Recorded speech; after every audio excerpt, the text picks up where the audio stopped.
dawn, and there's a gentle breeze blowing a few hundred metres above this wonderland. Alapia is the wishing temple. It's where the locals go if they want to make a wish. It's a breathtaking view from an incredible vantage point above one of the world's most spectacular temple sites.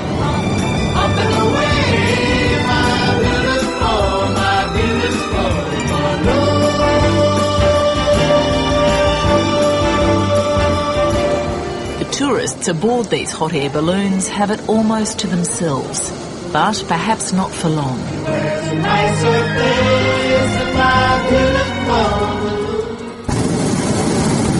I've come now because I feel like it's an exciting period of immense change, and I wanted to be here right now to spend my tourism dollars in those changes, and I also wanted to, really see for myself what's going on.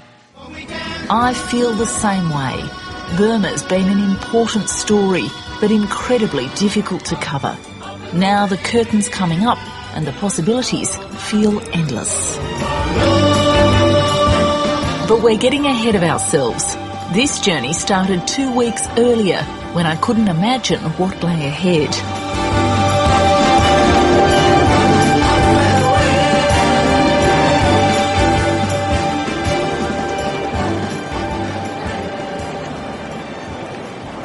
The last time I was at Rangoon International Airport for Foreign Correspondent, I was slinking in on a tourist visa to secretly interview legendary democracy leader Aung San Suu Kyi.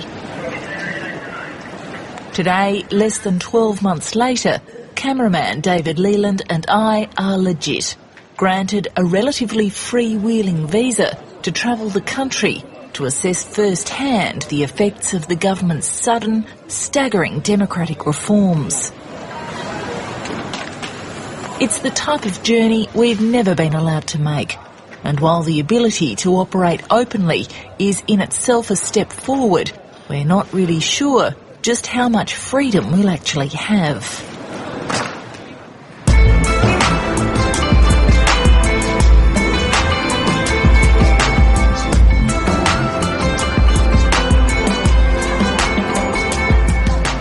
Burma may finally be on the move now, but it's way behind its Southeast Asian neighbours. Decades of authoritarian rule with little international investment have stunted development.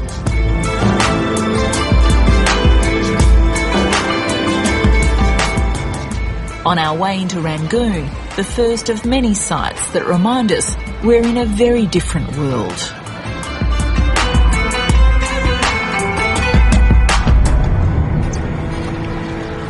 Leave the airport and you soon see just how frayed this place really is. Thank you, Mingalaba. The poverty and dilapidation are really quite breathtaking, but then so is the potential. And in the last couple of years since I've been coming here, there really is a new energy. Perhaps it is simply hope. There's nervousness too. For as long as anyone can remember, Burma's been an unhappy place. Until very recently, political debate simply wasn't tolerated. Dissidents were jailed, the media censored, ethnic minorities brutally repressed. Now there's change, but no one knows whether it's real, and so we're going to try to find out.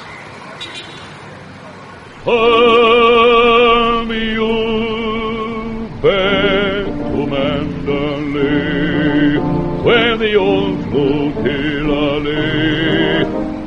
Here in the old colonial capital of Rangoon, also known as Yangon, you can still find plenty of reminders that this used to be the richest country in Asia.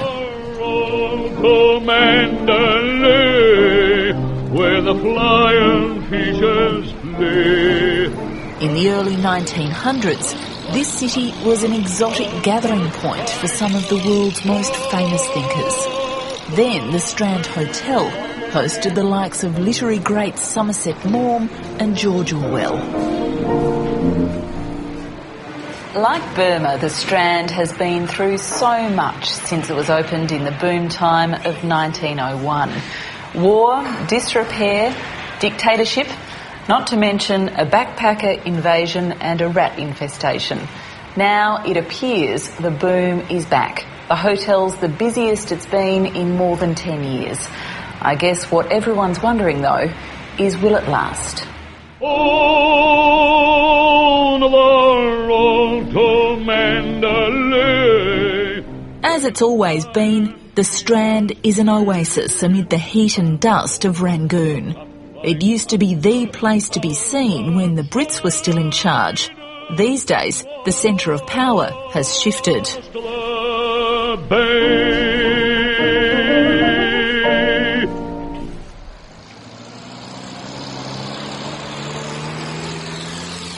Next day we're up early and on our way to the new capital, up a road that's almost empty. A toll of about $6 puts it way beyond most Burmese, who get by on less than $1 a day. About 6 years ago, the government simply upped stumps and moved to the middle of nowhere, abandoning Rangoon. No one really knows why, but the result is this: Naypyidaw, a kind of Canberra meets Pyongyang.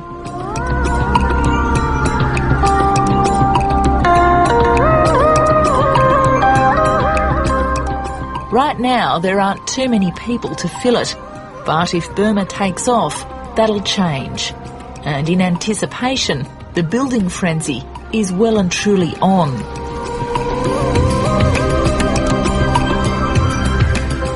I'm Zoe. Nice to meet you. You too. We're here to pick up an extra passenger, a compulsory government liaison officer, who'll be with us for the rest of our journey. Old habits die hard. And we want to talk to the President's chief advisor. Naturally, I'm expecting to meet a grim, circumspect official and record a guarded interview. That's not how it goes. Now, Myanmar is genuinely changing to a new era. It's not just regime It's just change. so hard to believe. Yeah. Yes, I mean, I don't mean to very hard to, disbelieve you. yes, very hard to believe because the things are rapidly changing. We need credibility, and we need legitimacy, and we need to make trust between the people and the government, also political parties and the government. And this is where it's all supposed to happen, inside this extraordinary-looking building. We're inside the Parliament, which happens to be sitting this week, and of course the fact that we're even in here, proof once again that doors are opening everywhere. There's a series of by-elections coming up in April, and for the first time in years, members of Aung San Suu Kyi's party, the National League for Democracy, will compete. If Aung San Suu Kyi wins a seat, as expected, she and her colleagues will be sitting here, among those who repressed and jailed them for so many years. It sounds great, and I hope it's real. I guess what the international community is wondering is it real, or is there an ulterior motive on the part of the government in what it's doing? Yes, actually, I think that after a long years of political stalemate, both sides have realized that this road is not effective, not works. So we have to change the directions. And the destiny is, the same destiny, to make the betterment of the country. Okay, so what about standover tactics against people who have political views, the jailing of people for political activity, forced labour, forcing people to become convict porters in the ethnic conflicts, brutality and rape by the Burmese military? Does all that stop now? Do you admit that that's been happening, and is that over? Is that in the past? Okay. Actually, yes, it's like melodies of the old age. And according to the situations, the stability and security is the first priority for the previous government, as you know. And they have used such tactics, but now we are democratic elected government, so we try to treat this melody with a very correct treatment of the democracy. So actually you should divide the previous government and the new government.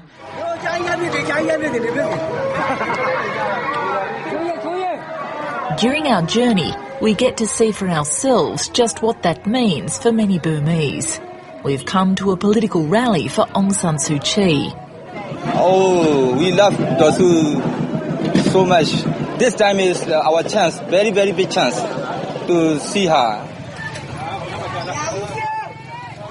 Her National League for Democracy won elections way back in 1990, but was never allowed to take power, and she spent long stretches under house arrest. This time, as they say, it's different. This is a campaign rally NLD style, and what's really notable about this is that these people are allowed to be here, at least in theory, and so are we. A campaign rally for Aung San Suu Kyi and her opposition, where local people can legally attend and so can the international media, would have been unthinkable such a short time ago. Last time we cannot come out on the road. Now you see a lot of people you can see on the road. In the Burma of old, it paid to keep your political allegiances to yourself. Now people are out and proud. Just a few months ago, publishing images of Aung San Suu Kyi was illegal. Now you can wear her face around town. How many T-shirts are you selling every day?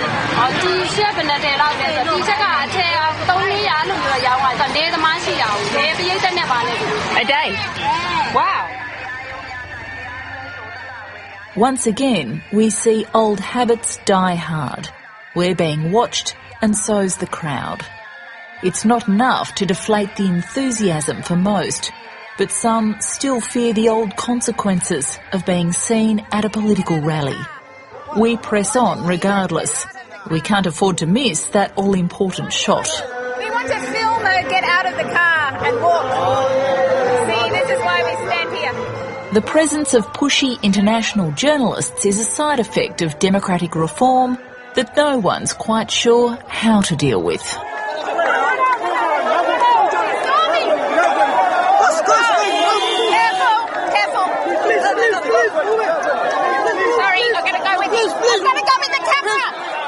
Finally, arriving into the heat and the dust like a cool breeze, the lady herself. It's a rock star welcome.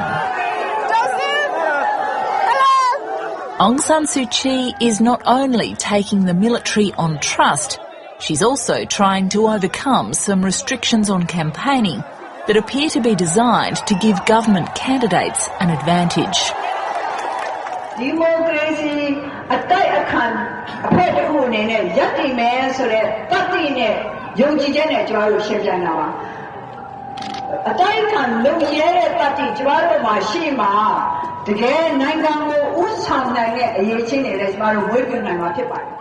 It'll take more than just courage. There are endless practical problems as well. Aung San Suu Kyi is just hitting her stride when the generator fails. But the people don't mind.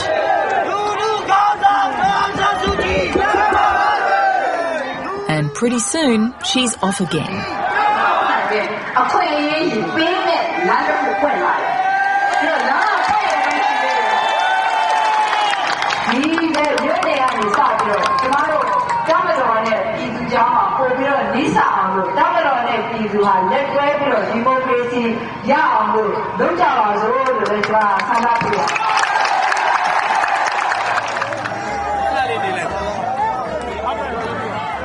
She eventually departs in much the same way she arrived, and we're leaving too. I want to talk to her. Dosu! Aung San Suu Kyi is about the only thing many people know about Burma, and we're keen to get away and into the parts of the country most people never get to see. The vast majority of Burmese live in remote rural communities, and it's like stepping back in time. They survive off the land, and the state does little for them. We've arrived at the village of Kondan in western Burma, and while we're roaming far and wide like never before, there are some limitations. Our government minders told us that we can't stay in the village with the local people, but we can stay at the monastery. So with the permission of the monks, that's what we plan to do. Come on.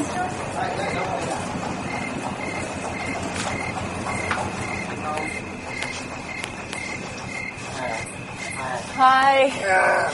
How are you? Thank you for having us. Come on, kids. The monastery's abbot has offered us a place to crash for the night.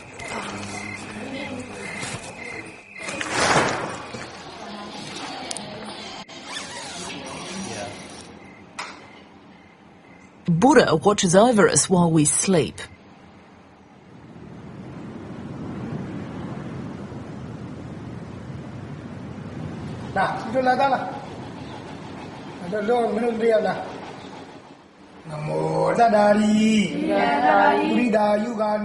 Each morning the abbot tutors these young boys. Religion is one of the few areas where people can express themselves with some freedom. It offers them strength and safety.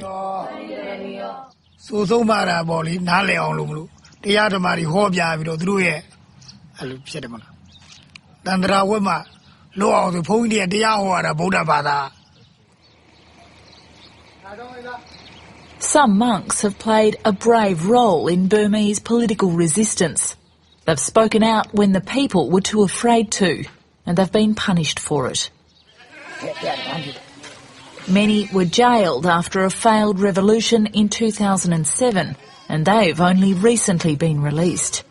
Religion has endured, and the monastery remains figuratively and literally at the centre of every community.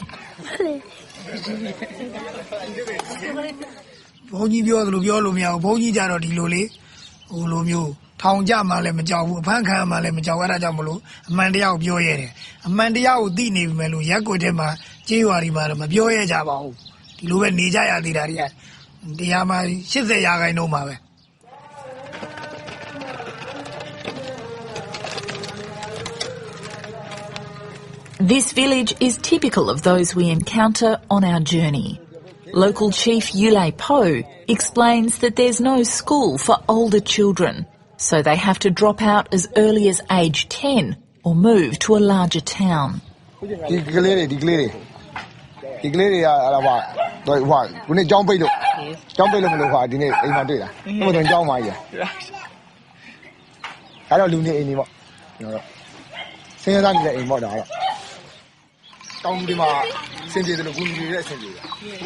There are few community facilities or even basic services.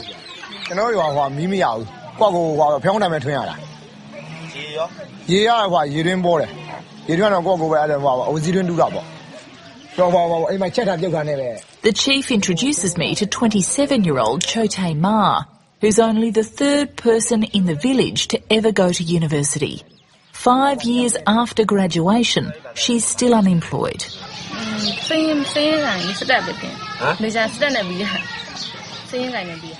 In a country where the military controls every single thing, it's all about who you know.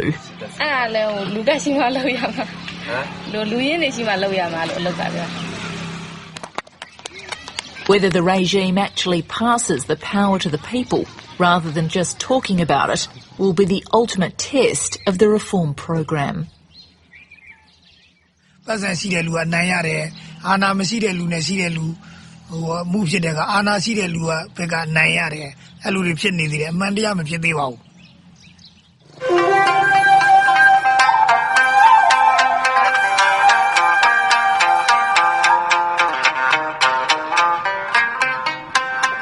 With 60 million people and an abundance of natural resources, Burma could be a new Asian tiger. Until now, the biggest investor has been China. But if the West lifts economic sanctions, money from other countries will flood in. And along with that will come curious tourists who want to see what all the fuss is about. And they're in for a treat. Until now, Burma's been a niche tourist destination, despite its obvious wow factor.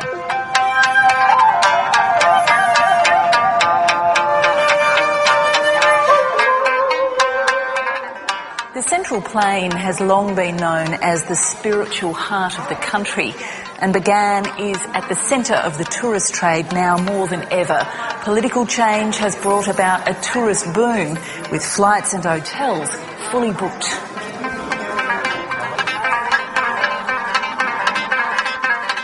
For many here in Bagan, life has barely changed since this extraordinary temple complex was built 1,000 years ago.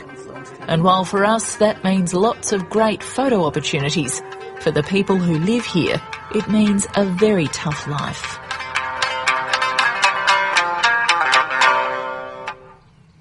Right, everybody, welcome to Balloons over Bagan. As I said, my name is Ian, and I'm your pilot this morning. Balloons over Bagan is a partly Australian-owned company that's been operating here for 13 years, despite military rule.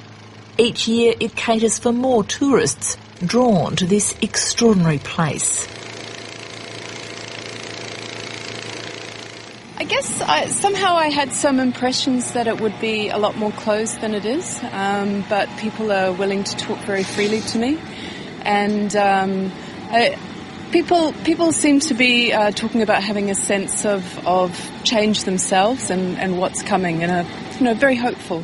The world's a nicer place in my beautiful balloon. And more recently, with the relaxation of the military's iron grip, the numbers have really taken off. Okay, we're climbing up now, guys. Oh, we can fly.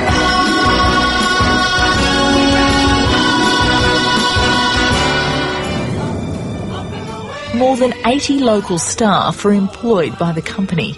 It's making a big difference to the local economy.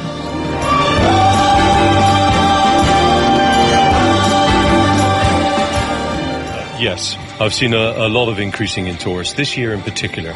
Over the last couple of years, there's been indications of change within Myanmar, but this year in particular, we know that the hotels are full, and that's also reflected in us in the balloons, because we've had lots of people to fly.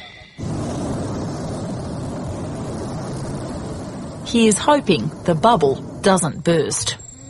And here in Bagan we say cheers, pros, salut, kampai, chin chin, a chagwa, which is Burmese, and soft landings. Soft landing. Chagwa. And so, to the road to Mandalay. On the road to Mandalay. It's one of the world's legendary routes thanks to the poem by Rudyard Kipling.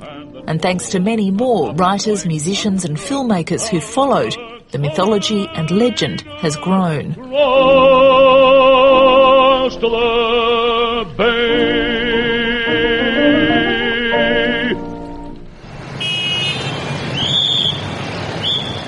But in the 21st century, it's a well-worn trail that leads to a city that's arguably the engine room of the country. Surrounded by historic old cities, it's become an economic hub propped up by Chinese money.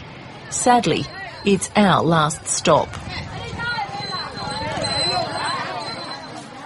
If, as is hoped, Burma's tentative steps back into the world become strides that bring prosperity to the people, then Mandalay will be an epicentre of a new nation. It's a big if.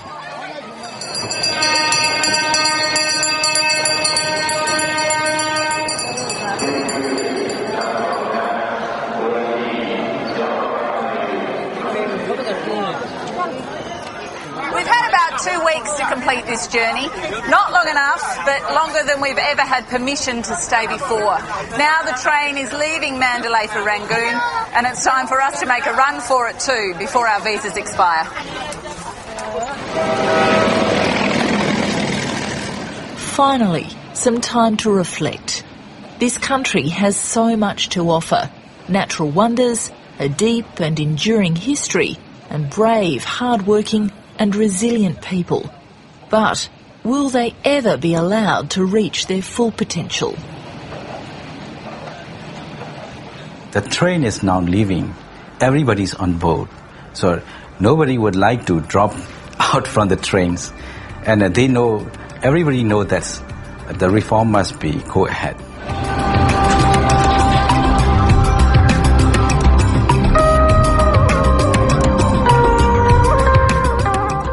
It's clear that this place is changing fast. Who knows if the people at the top will keep their word? And what will it mean for those who until now have never had a say in their future? There's only one thing for it. Down the track, I'll just have to come back and find out.